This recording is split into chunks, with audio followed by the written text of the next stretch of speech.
কাল রাতে না তোরে বলে রাখলে মায়া জামাই বেড়াইতে আসবো, কাল সকাল উঠিস। উঠছস দেরি করে, এখন আবার কামও করতেছ। রাইতে মনে হয় জ্বর আইসা করতেছে। এ হগল ঢঙের কথা আমার কইস না, কামের কথা শুনলেই তগর মতো মানুষের খালি জ্বর আসে। আমার শরীরটা আসলে খুব খারাপ। আমি শৈল মইল কিছু বুঝি না, হইলে শৈল টইল থাকতে পারবো না। কাম তাড়াতাড়ি শেষ করে আয়, আরো কাম আছে। আম্মা, ও আম্মা, আসেন, আপা দুলা ভাই এসে পড়ছে।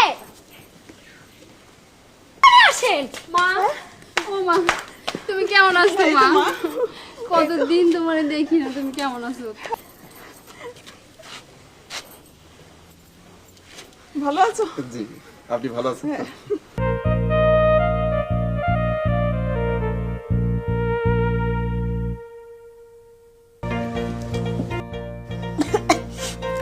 এক গ্লাস পানি আন। আনতেছি দুলা ভাই। মরদ পোলার ব্যবস্থা করছো তোমার? মামত পায় দিন রাত খালি খায়। এসব নিয়ে তুই কোনো চিন্তা করিস না, খাইতে বসলেই জামাই টের পারে। তুই আবার দুলাভাই কলি কেন? আফারে আফা কইলে তার জাম কি কমু? না, কবি না। বাড়ির দুলাভাই হইতে আমি রাজি না। দে পানি দে। কি রে গা হইছে। কষ্ট, তুই আমার শ্বশুর বাড়িতে কাম করস? হ্যাঁ, তোর হাতের পানি আমি খাবো না।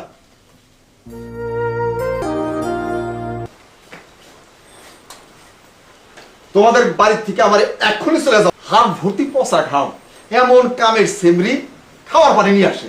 ছি, আমি অক্ষণ দেখতাছি। ছি ছি ছি ছি ছি, এই হাত নিয়া তুই গেছস আমার জামাইরে পানি দিতে?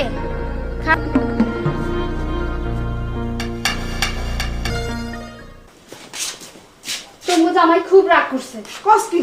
হ, তোমার উচিত কুসুমরে অক্ষণ এই বাড়ি আরে কামে রাখলে বাড়ির ব্যাপারতের এই রোগ হইব। না, হইব না। কুসুমরা আমি অহনি বিদায় করুম।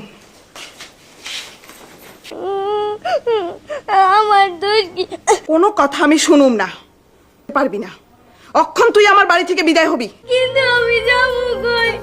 আমার তো এত আহ্লাদের কথা আমি বুঝি না।